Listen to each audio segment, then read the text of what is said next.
Islamic Architecture, Part 2 and 3. The remaining of Chapter 3 is dedicated to the architecture for the elite that include palaces, palace complexes, and gardens. In your readings, in addition to the Umayyads, you will learn about the selected examples in the Abbasids, early and medieval Spain, the Fatimids, the Mamluks, the Mongols, Timurids, the Safavids, and the Ottomans. The subject of building palaces by kings and powerful rulers across time and place, of course, is not a new issue. The extant examples of such structures from past and present testify to the power, wealth, and prestige of the ruler. The Islamic culture, after the formation of Islamic dynastic rule, is no exception to this. There is, however, a distinction to be made here, and that is that the Prophet himself, as well as his early successors, did not attempt to build grandiose structures for themselves. In fact, the Prophet is quoted as having stated against using people's resources for building ostentatious structures. But palaces started being built following the rule of the Umayyads, who ruled from 661 to 750, two of which I will be discussing in this lecture. The names on this map mark the locations of many of the excavated palaces in the Middle East. The locations of the two examples, Mashata Palace and Khirbat al-Mafjar, built by the Umayyads, are pointed to by the red arrows. The first significant example is, as I mentioned, the Mashata Palace that's located in Jordan. In building their palaces, the Umayyads essentially responded to the grandiosity and brilliance of the architectural marvels built in the Greco-Roman style found in their vicinity.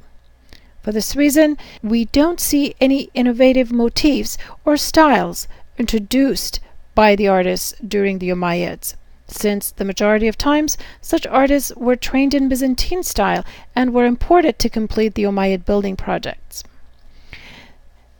The Umayyad palace complexes were built within a fort-like enclosure that was reminiscent of a Roman fort. The reconstruction drawing that shows the elevated view of the facade of Mashata reveals high crenellated walls with two attached rounded tower-like elements on either side of the entrance, with a delicately carved zigzag motif decorating the lower part of the wall and the towers. The aerial view of the complex shows the attached towers continued on all four enclosing walls, therefore making it appear as a fort, while we know that this was no military base. The detail of the carvings on the facade points to the design possibly being inspired by textile, while it reveals abstract and figurative motifs incorporated. In the ground level view at the front of the structure within the complex, we can identify the barrel vaults or arches on either side. The plan of Mashata shows many rooms and spaces within the structure, but the functions of these spaces are not really known to us. The Mashata Palace was built as a desert retreat for the Caliph and was abandoned in 750 when the Umayyads were overthrown by the Abbasids. To the northwest of this palace is the Khirbat al-Mafjar, another Umayyad palace. The elevation of the facade of this palace shows the double rows of arches with a large architectural and two-story gate. What is significant about the Umayyad architecture is that because there are very little or no innovations, it is basically easy to see that it clearly and directly draws from the Greco-Roman architecture. The vaulted ceiling in the bathhouse at the Khirbat al-Mafjar and the mosaic floor are great examples that testify to this appropriation. The isometric plan for the bathhouse shows these vaulted ceilings and the floor plan shows the place of the mosaic floor. Remember the small room marked with an X on the top right, to which I am going to come back momentarily. The photo from this mosaic floor demonstrates that even the floor patterns are inspired by Greek and Roman designs. Note the rope and tassel designs in the mosaic floor, the hunting scene of the room marked X in the floor plan.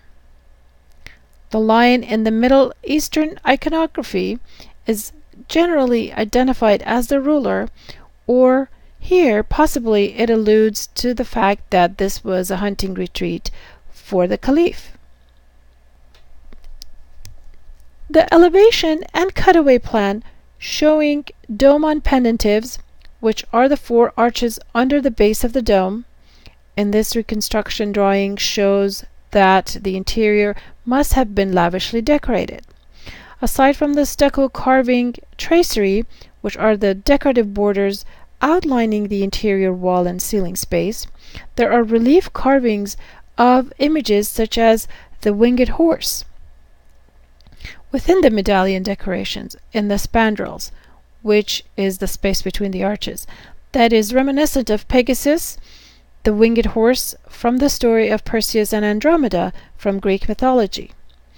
In addition to these motifs, there are figurative sculptures from this bathhouse that include, from the left, the image of an Arab prince standing on the raised platform decorated with the lions at its base, and the images of the naked women depicted in the Mesopotamian style with full figures, stylized hair, and large eyes. An overview of the Umayyad architecture for the elite can help us characterize these structures as having many things in common. The Umayyad palaces, for the most part, were built away from the cities and the view of the people, and built in such a way that mimicked the Roman fort, even though they were not equipped like a fortress. For their inspiration, the Umayyads looked toward their powerful neighbors and borrowed what appealed to them and spelled out luxury, grandiosity, and prestige, what they deemed worthy of their imperial rule. Therefore, they appropriated elements such as arch to create large and exciting interior spaces and decorated them opulently. The decorative motifs and elements also show appropriation from the Greco-Roman styles, whether in the stucco carvings on the walls or statues, or in the abstract and geometric patterns on the floor. As you will see, with each different dynasty over centuries of Islamic rule, the emphasis on power and prestige remained constant among the caliphs or kings, while the details or particularities of the designs changed to suit the local or regional taste. The innovations appear after the time of the Abbasids, with the founding of the city of Samarra in the early 9th century, as the Abbasids were more apt to employ non-Arabs, and people with different cultural backgrounds were involved in the production of the art and architecture and brought with them their skills and aesthetic values. There are local and regional preferences, as, for instance, Persian style and scale of palaces differ from that of the Ottomans. The Persian palaces were built much smaller and on a more intimate setting, with beautiful adjacent gardens, but with great many delicate and eye-pleasing details that had to be enjoyed by being in its midst. On the other hand, the Ottomans preferred grand structures with impressive scale on a great dramatic setting with breathtaking view. On either example, gardens seem to be a complementary and necessary part of the palace. Symbolically, the idea of the garden, an enclosed area with lush and green vegetation and aromatic flowers, seems much appealing when we realize the contrast between it and the generally dry climate of the Middle East. It is, however, the notion of water and life as one is seen responsible for the other that forms the inspiration for Islamic gardens. There's also the association of garden, paradise, and the eternal life, particularly the peace and harmony that comes with it, that makes it more intriguing. An innovative and ingenious idea is the transition of the spectacular beauty found in the outdoors into the carpet garden design that adorns the interior space by bringing the outdoors in. While we don't really know when this transition took place, judging by the surviving examples, we can see the carpet designs evolved alongside the outdoor garden. It is important to remember in a medium such as carpets that people see under their feet all day, while on the surface it is pleasing to the eye, there is a profound sense of expression of thought-provoking ideas and meaningful compositions.